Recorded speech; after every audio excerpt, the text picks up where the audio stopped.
Olá, começa agora o Inteiro Teor, uma produção do Tribunal Regional Federal da Primeira Região. O direito à educação é assunto hoje aqui no Inteiro Teor. Autorizada a renovação de matrícula de um aluno beneficiário do FIES que estava em débito com a universidade. Justiça Federal declara inconstitucionalidade de resoluções para garantir matrícula de crianças independentemente da data de aniversário. E sobre a política de cotas, veja por que as universidades podem sim fazer uma entrevista para ferir os traços negros dos candidatos. Veja agora aqui no Inteiro Teor. Na Constituição Federal, o direito à educação aparece já no artigo 6º entre os direitos sociais, ao lado da saúde, alimentação, trabalho, entre outros. Tamanha sua importância que vários julgamentos na Justiça Federal têm sido favoráveis àqueles que precisam se manter na escola. Recentemente, o TRF da Primeira Região autorizou a renovação de matrícula de um beneficiário do FIES que estava em débito com a universidade. Entenda o porquê. Quem estuda em escola particular pode ter dificuldades para renovar a matrícula se estiver em débito com a universidade? A resposta está na Lei 9.870, de 99, que trata das mensalidades das instituições de ensino particulares. A norma prevê que a matrícula de inadimplentes poderá sofrer restrições. Nesta faculdade, em Brasília, a reitora explica que muitos alunos acabam tendo gastos extras por cursar disciplinas ou pagar por serviços fora do que está no contrato de financiamento estudantil, o FIES, por exemplo. Mas, segundo ela, antes de restringir os serviços educacionais, cada caso é analisado com atenção. Alunos que reprovem, eles podem pedir reconsideração para a comissão própria do FIES, que cada instituição tem, e esses alunos só terão justificativa se os motivos que eles apresentarem forem importantes para que a comissão justifique a nota baixa que ele tirou. Ele tem que trazer comprovantes e tudo. Agora, ele vai pagar a disciplina que ele não passou. E isso também estimula os alunos a estudarem mais. De acordo com o TRF da Primeira Região, que analisou uma situação semelhante, negar a renovação da matrícula como meio coercitivo para receber créditos, apesar de a lei prever restrições, não é uma medida razoável se o estudante já está no final do curso ou se existem outras formas de a instituição cobrar e receber os valores extras. Acompanhando o voto do desembargador federal Cássio Nunes Marques, a 6ª turma do tribunal autorizou a renovação de matrícula de uma estudante de Direito da Bahia, que é beneficiária do Programa de Financiamento Estudantil. O FIES cobre 100% dos encargos educacionais, mas a aluna acabou assumindo mensalidades extras porque foi reprovada em algumas disciplinas. No caso, porém, os magistrados entenderam que o direito à educação é que deveria prevalecer. O auxiliar de estocagem Erasmo Pereira, que também tem 100% do curso financiado pelo FIES, nunca precisou pagar mensalidades extras, além das suportadas pelo programa de financiamento. Mesmo assim, caso um dia venha a ter débitos com a faculdade, espera poder quitá-los por meio de negociação, sem precisar interromper os estudos. O aluno está lá cursando esse período todo, né? Aconteceu um imprevisto, né? Ele não pôde arcar com as despesas, né? Ficou em débito com a faculdade. É necessário, sim, entrar em acordo, a faculdade, entrar em acordo com o aluno, para assim, que ele a faculdade divide mais vezes, né, em parcelas, para que ele consiga pagar os seus débitos e concluir seu curso normalmente, sem nenhuma desavença com a faculdade. Segundo esta advogada, as interpretações da Justiça favoráveis aos alunos inadimplentes com os contratos, como no caso analisado pelo TRF1, não significam que a lei que trata das mensalidades escolares está sendo deixada de lado, mas que é possível interpretá-la e aplicá-la de acordo com a realidade de cada estudante e com as demais possibilidades abertas às instituições de ensino para receber valores em aberto.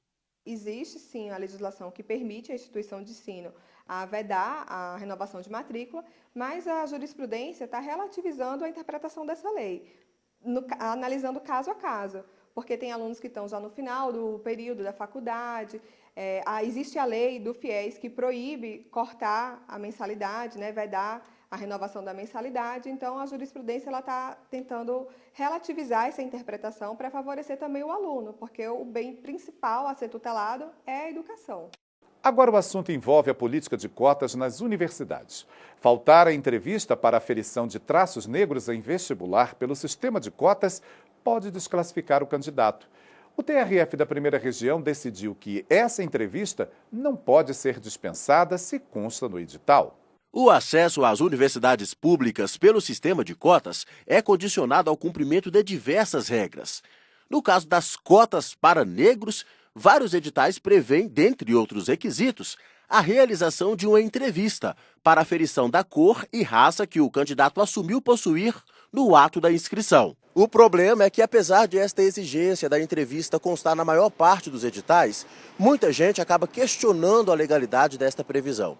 Um candidato ao curso de Educação Física da Universidade Federal de Goiás, por exemplo, recorreu aqui ao TRF da Primeira Região depois que a Justiça Federal não concordou com a alegação dele, no sentido de que a entrevista era inconstitucional e representava constrangimento. O caso foi analisado pela 6ª turma do tribunal. Apesar de o candidato sustentar que o edital violou a lei que trata das cotas, os desembargadores consideraram que a aferição dos traços negros era uma exigência razoável e que o candidato não poderia deixar de comparecer à entrevista.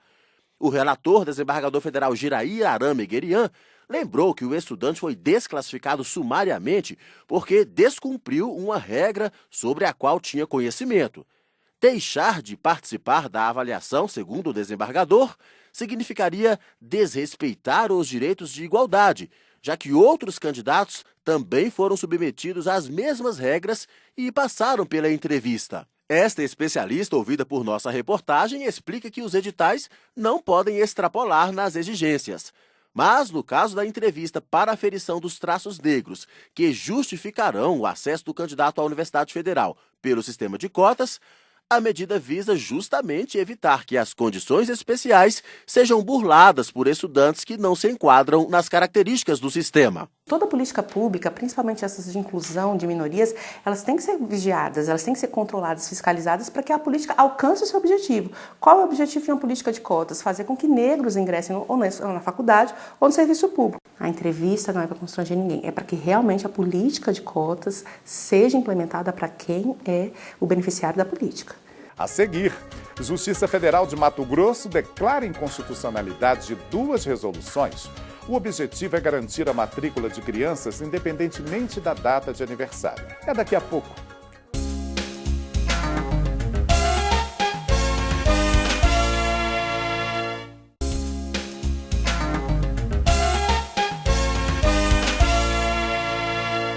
Frequentemente, os pais fazem a seguinte pergunta: com que idade é possível matricular o filho na educação infantil e no ensino fundamental? A resposta é com 4 e 6 anos de idade. O problema é que as resoluções referentes ao assunto são questionadas na Justiça por determinar a data limite em que a criança deve ter essas idades. A Justiça Federal do Mato Grosso entendeu que essas resoluções são inconstitucionais. Acompanhe.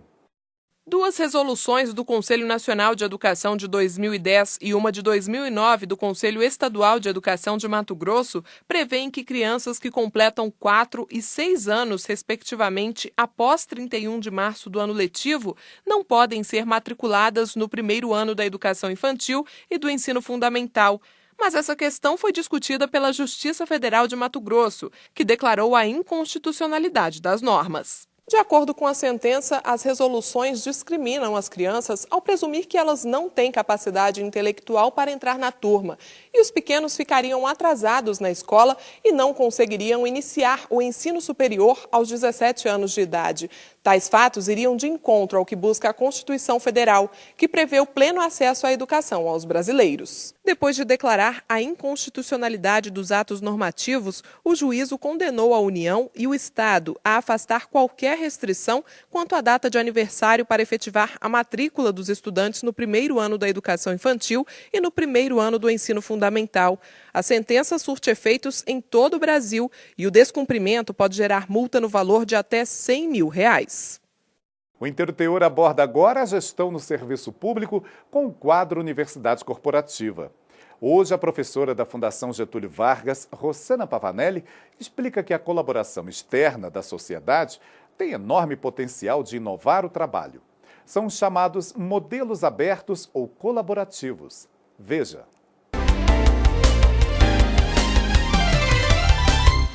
Olá!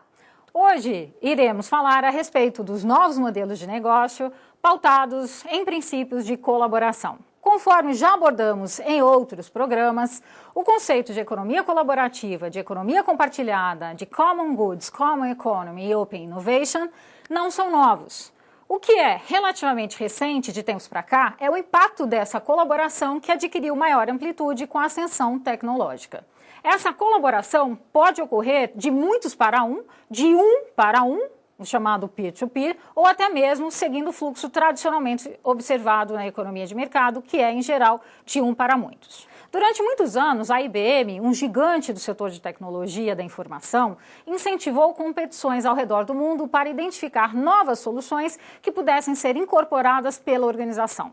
Participaram desse tipo de evento instituições de ensino de ponta, representadas por seus alunos e professores tutores, bem como a população em geral. Em contrapartida, os vencedores, além de premiações pontuais, boa parte delas em dinheiro, recebiam ofertas para passar a integrar o quadro de colaboradores da empresa. Esse modelo foi e é amplamente utilizado por vários segmentos da indústria e não somente pelas empresas relacionadas diretamente à tecnologia. Independentemente do ramo do negócio ou do setor de atuação, os resultados tendem a ser extremamente positivos, ampliando-se, assim, as bases internas estabelecidas em pesquisa, desenvolvimento e inovação. A colaboração abre um espaço maravilhoso para a troca de conhecimento e inovação, tanto na esfera privada como na pública. Pesquisa e desenvolvimento, assim como identificação de possíveis soluções ou problemas a desafios, não são mais exclusivos às áreas técnicas de organizações e de instituições. O conhecimento está em todos os lugares e pode, a partir de agora, por meio de redes estruturadas estabelecidas, ser mais bem aproveitado. Os consumidores e usuários de bens e serviços, inclusive, estão ávidos por participar desse processo. O grande desafio trata, portanto, do que as organizações farão a respeito e de como aproveitarão essas novas relações estabelecidas. Fico por aqui. Obrigada pela oportunidade. Até a próxima.